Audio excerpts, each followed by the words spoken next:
What does a quarterback do when he goes under center? Does anyone know who Peyton Manning is? Yes. Okay. Can someone demonstrate what Peyton Manning does when he goes under center? Come on up. What is your name? Aiden.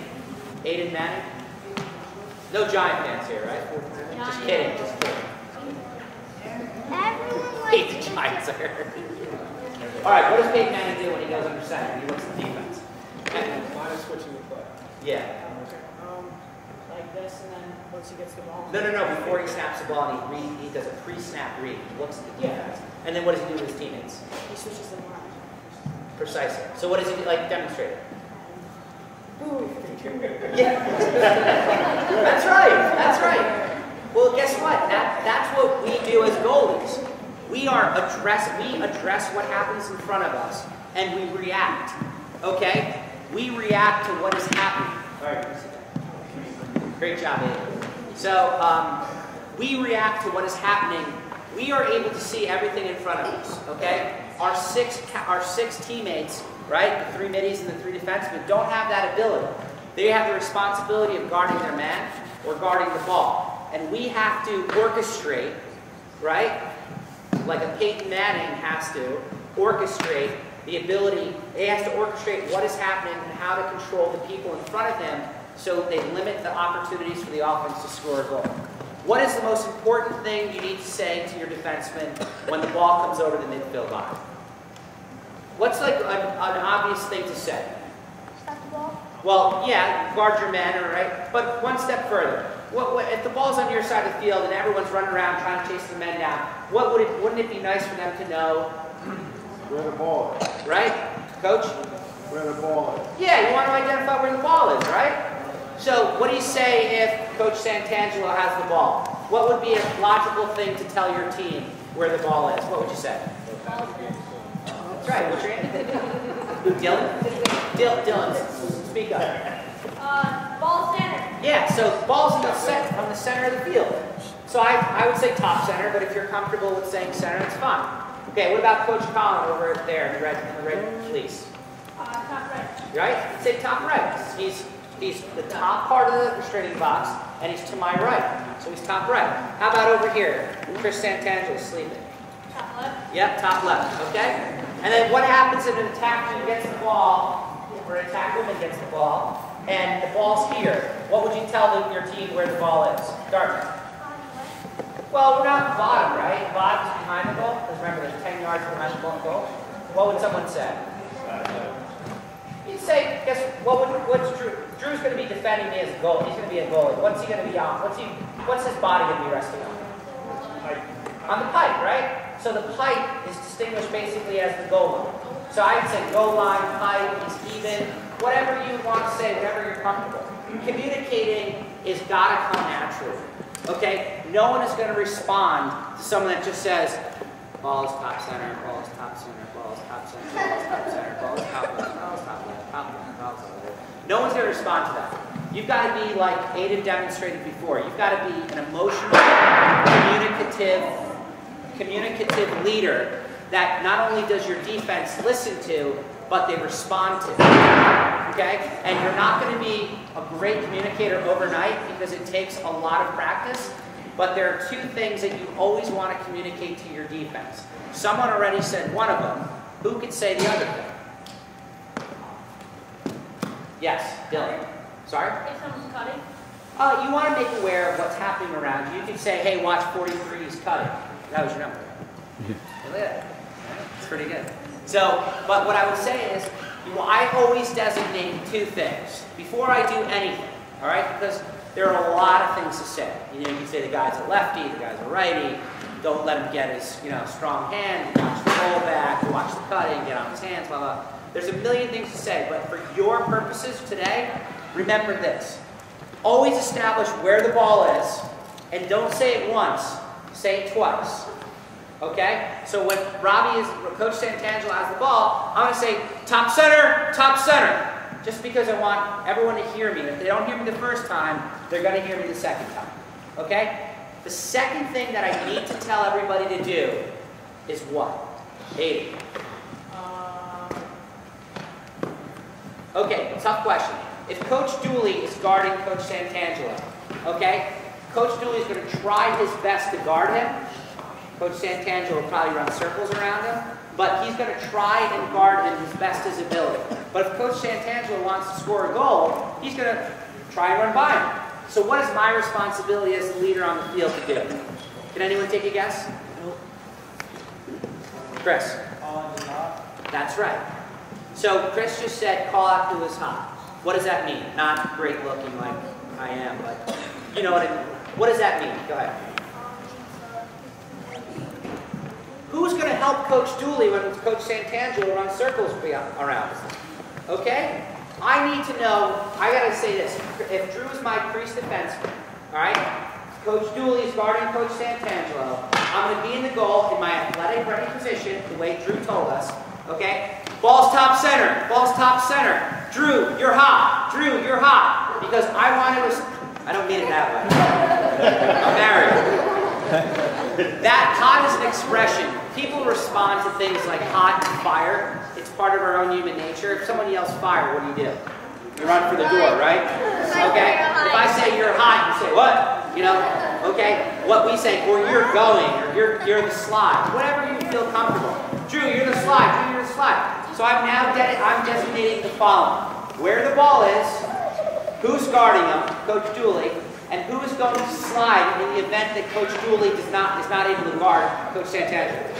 And then what's Drew supposed to say back to him? Drew's supposed to tell Coach Dooley, I got you back right, I got you back right. So the goalie's the boss, and he's telling Coach Drew what to do, and then he's screaming to Coach Dooley, I got you back right. So this guy's actually going to get scared, and he's not going to try and beat him, and he's going to pass the ball because now he knows everybody's figured out what he wants to do. It's a sensational point because right now, there's no backup. Coach Santangelo has a lot of room, right? He's got a lot of room to run by Coach Dooley. Okay, it's just basically me and Coach Santangelo. Coach Dooley is going to try his best to guard him, but remember, this guy's running at him. He's backpedaling. He's going to try and defend him, but he might get beat. Okay? Coach Santangelo is a Division I lacrosse player. He might run right by him. But now Drew steps up and designates himself as the slide guy. All of a sudden, Coach Santangelo is saying, I got to run by Rob. I got to run by Coach Dooley. And then I got this lunatic coming at me at 100 miles an hour trying to level me and take my teeth out. That's a different kind of mindset. And if I'm communicating, Coach Dooley now knows that he has support, okay? And Coach Drew knows that he's the one that's going to slide. So now all of a sudden, rather than just no one talking, like I see some of the games that I watch you kids play, no one talks, now all of a sudden, we're all communicating. Coach Dooley, I say, ball's top center, ball's top center. Coach Dooley's going to approach Robbie and say, I got the ball, right? I got the ball. And then Coach Drew is going to say, I got the slide. Now all of a sudden, the three of us are talking. And then a layer back from that, there's going to be defensemen that are going to help Drew slide and release him. But the most important things you need to focus on is where the ball is, right? So you have everybody on the same page. All 6 of your defensemen know exactly where the ball is. The second thing is to make sure that you always have a guy ready and willing and able to slide to help that person out. Question?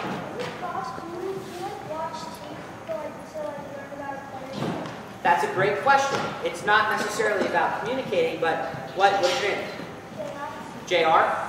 So JR asked, do you watch other players to potentially scout their tendencies? Yeah, absolutely. Absolutely.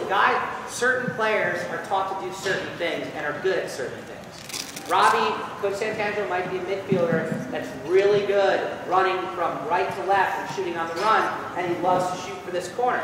If I see him do that 10 out of 10 times on a game film, or if I've gone to watch him play, in the back of my mind, I know he's shooting there. So I'm there before he even shoots it, sometimes. Good question. What about questions about communicating? Yes? I just want to say there's two parts of communication. There's talking and also listening. If you're talking and no one's listening to you, then there's no point in you talking. So make sure, as goalie, that you talk to your defense before, make sure that they're going to be listening to you. Yeah, that's a great thing. Y'all will play with new faces, whether it's on Rye this year or in the summer teams or whatever have you. Know who you're talking to. Know the people. Address them by their name. Talk to them. Ensure that they are going to listen to you. Win them over. Okay? Because like I said, if you're just saying top center, top right, you're leaving no impact. Okay? But if Drew knows, if he's a defenseman, that I'm barking orders, right? And I'm commanding the field of play, he's going to respond to that. Right? If Peyton Manning is yelling at Reggie Wayne is not going to be like, oh yeah, look at that cute girl in the stands. Right? He's going to be like, all right, you know, and he's going to be ready to react. So it's the same type of leadership that you all have to take to the field of play to ensure that players are reacting and responding to you. Any other questions about communicating? Drew, do you want to say anything about it, or pretty much covered it? Yeah, I think, you know, pretty much covered it all. You know, that was a really good point. You know, you have to be on the same page as your defense. You know, it helps when you know, if it's a team that you're all playing with the same guys, you'll be on the same page. But if you are ever in an instance where you're playing with a new bunch of guys or girls, you know, talk to them, learn their names. It's important to know everyone's name that you're playing with. You know, if you play on a club team and it's all new faces that you've never seen before, you know, take 10 minutes before the game starts and, you know, introduce yourself. Talk to the people that you're going to be playing with. Know their names, so if ever, you know, becomes an instance during the game where, you know, you need to yell out, they know who, you know, you're talking to. And then also, guys, when I was standing there, you know, as the slide defenseman, you got to look at it from, you know, your player's perspective, all right? You're back here, you know, you're the quarterback. You know, to use the Peyton Manning example, you know, he's able to see the entire field. He has the luxury of that. You know, his receivers, his linemen don't necessarily have that. And that, you know, that's the same with the goalie. You know, if I'm a crease defenseman, my major concern is covering the attacker who's running around in circles around me, right? That doesn't mean that I'm, you know, 100% focused on the guy with the ball. I have to worry about my guy who's, you know, being a pain in the butt running in circles around me, all right? So that's why it's important as a goalie to communicate, because you're making up, you know, you're helping your teammate get on the same page where otherwise he might be lost, you know? How about Coach, any thoughts about communicating, things that you've learned over the years that enabled you to be better at what you do because of the way that you've communicated? It's just building your defenseman up, you know, to make a good play. Make sure you compliment him, give him a pat on the back. I love that. I love that. Yeah, you know, look, these guys, there's a lot of pressure on your defensemen. They're guarding players that are running at them, right? And they're trying to take away their strength and limit their opportunity of the offensive player to score on you.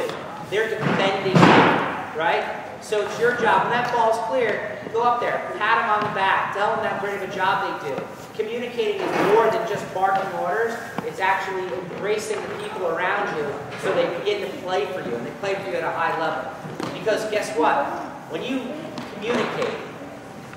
communicate, all right, and you are then now, if you become a step ahead of the offense, you are going to limit the amount of high scoring opportunities the offense has on you. It's a wonderful way to increase your save percentage. It is. It really is. If you're a great communicator, you will then reduce the amount of great scoring opportunities the offense has because you are commanding 6 people in front of you, preventing them from getting close to you.